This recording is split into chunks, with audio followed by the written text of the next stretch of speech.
Hello सांग माने नमस्ते जय जगन्नाथ।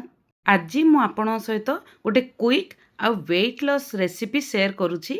आजिकल लाइफस्टाइल रे बहुत लोक बहुत हेल्थ कॉन्शियस थांती, तो सेमानंक पई एई रेसिपीटा पूरा परफेक्ट। आउ आपण एई रेसिपीटा पिला मानकर टिफिन रे मध्ये देई परिबे।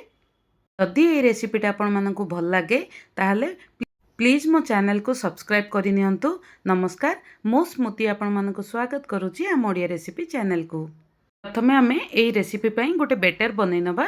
एहा पई मो गोटे बाउल बेसन को नेछि आउ हाफ बाउल सुजी को नेछि। आपण चाहिले पूरा बेसन रे ही बनै परिबे। सुजी पकेइले पिठाटा टिके हमर क्रिस्पी होबो। एबे आमे सेथिरे अल्प अल्प पानी देकी ताकू भलसे मिक्स करि नबा। अल्प अल्प पानी दबा द्वारा आमर बेटर रे लम्स आसीबनी। एइठी मु जो बाउल रे बेसन आ सुजी को मेजरमेंट करी नेछि, सेई बाउल रे मु एठी गोटे बाउल पानी को देछि। बेटरटा भलसे स्मूथ फेंटा हे गला परे सेथिरे मु आउ हाफ बाउल मु एठी पानी देछि। जेहेतु हमर एठी सुजी आ बेसन टिके फुलिबा पई आमे छाड़िबा, तो सेथिपई मु बेटरटा टिके पतला रखिछि। आ टोटाल मोर एठी 1.5 बाउल पानी यूज करछि।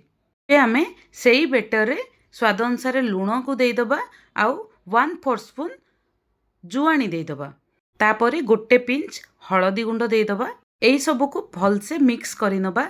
जुआनी दबा फଳରେ आपणकर गैस रो प्रॉब्लम जमार भी रहिबनी आ डाइजेशन भी बहुत भलसे हे जिवो। एइटी देखि परथिबे मोर बेटर जमार भी लम्स नाही, तो सेई बळी भाबरे आपण अल्प अल्प पानी देकी याको मिक्स करिवे। एबे आमे फ्लेवर पाई छोट छोट गार्लिक काटिकी देई दबा। गार्लिक मु एठी 3 रु 4 कोळा नेछि। तापरे सेथिरे मु एठी धनिया फ्रेश धनिया को काटिकी देछि। एइटी चाहिले आपण आळुंग साग को भी यूज करि परिबे। आउ जदि आपण लंच रे एडा को खाइबा को चाहुचंदी ताहले आपणर मन मुताबक वेजिस आपण एथिरे पकई परिबे। बेटर कंसिस्टेंसीटा आपण देखि परथिबे।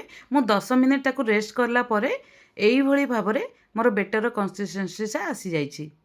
आपण नॉर्मल रनिंग कंसिस्टेंसी रखिबे, जेपरि भाबरे हमर पिठाटा बहुत सॉफ्ट बनबो। काहे कि ना एथिरे मु ना इनो यूज करछि ना सोडा यूज करछि।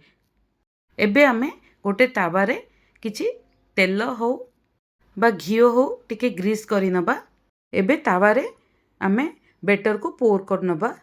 एठी देखंतु मु जेमिति पकोउछि से तार स्पेस नै कि स्प्रेड हे जाउछि।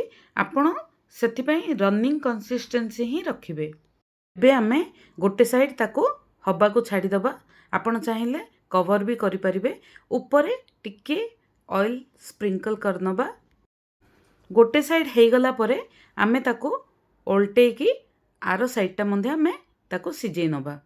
एई रेसिपीटा आपणकर 10 मिनिट्स रे रेडी हे जिवो। आपण पाखरे जदि टाइम नाही आउ आपण वेट लॉस जर्नी रे भी अछंती ताहले आपण एई रेसिपीटा थरे बनै की देखिबे। आशा करछि आपण निश्चित पसंद आसीबो। दुई पट जाक भलसे सेकी देला परे हमर रेडी हे जिवो बेसन चिल्ला बा बेसन चकुली, जहाँ भी आपण कहि परिबे। आपण पिला मानक पई जदि बनौचंती ताहाले आ मझिरे पनीर रो स्टफिंग देकी भी पिला मानक पई देई परिबे। या फिर आपण जदि राति रे नाइट रे जदि डिनर पई बनौचंती तेबे आपण पनीर क्यूब्स टिके फ्राई करिके आ मझिरे देकी भी खाई परिबे, जा फଳରେ कि प्रोटीन मात्रा भी आपण को मिलिबो आ आपणकर वेट भी बढ़िबनी, डाइट भी मेंटेन हे परिबो। मोर एई फर्स्ट वेट लॉस रेसिपीटा आपण मानकु जदि भल लागिला ताहले कमेंट करी थरे जणेबे, ताकि मो नुआ नुआ एमिति वेट लॉस रेसिपी आपण सहित शेयर करिवि। एई रेसिपीटा पिला मानकु बहुत भल लागिबो। काहे कि ना एथिरे जो फ्लेवर अछि पिला माने निश्चित पसंद करिवे। मोस्टली पिला माने वेजिस खांती नाही, साग खांती नाही, तो आपण माने एई पिठा बनै कि एई फ्लेवर आपण माने सेमानकु देई परिबे, जा फଳରେ कि पिला माने परिबा भी खाई परिबे, साग भी खाई परिबे आउ सेमानकु भरपूर मात्रा रे एनर्जी भी मिलिबो। एहा सहित मु गोटे चटनी शेयर करिछि। चटनी रा आपनकु जदि रेसिपी ଦରକାର ତାହେଲେ ଆପଣ ମୋତେ କମେଣ୍ଟ କରିବେ, ମୁଁ ଆପଣଙ୍କୁ ଚଟନୀର ରେସିପି ବି ଦେଇଦେବି। ଯେହେତୁ ମୁଁ ଏଠି ଲଞ୍ଚ ପାଇଁ ପ୍ରିପେୟାର କରିଥିଲି ତ ସେଥିପାଇଁ ମୁଁ ଏଠି ସାଇଡ଼୍ରେ କିଛି କାକୁଡ଼ି ବି ଦେଇଛି। ଆପଣଙ୍କ ସହିତ ମୁଁ ବି ୱେଟ୍ ଲସ୍ ଜର୍ଣ୍ଣିରେ ଅଛି। ତ ଏଇ ୱେଟ୍ ଲସ୍ ଜର୍ଣ୍ଣିରେ ଆପଣମାନେ ଭଲ ପାଇବା ଦିଅନ୍ତୁ।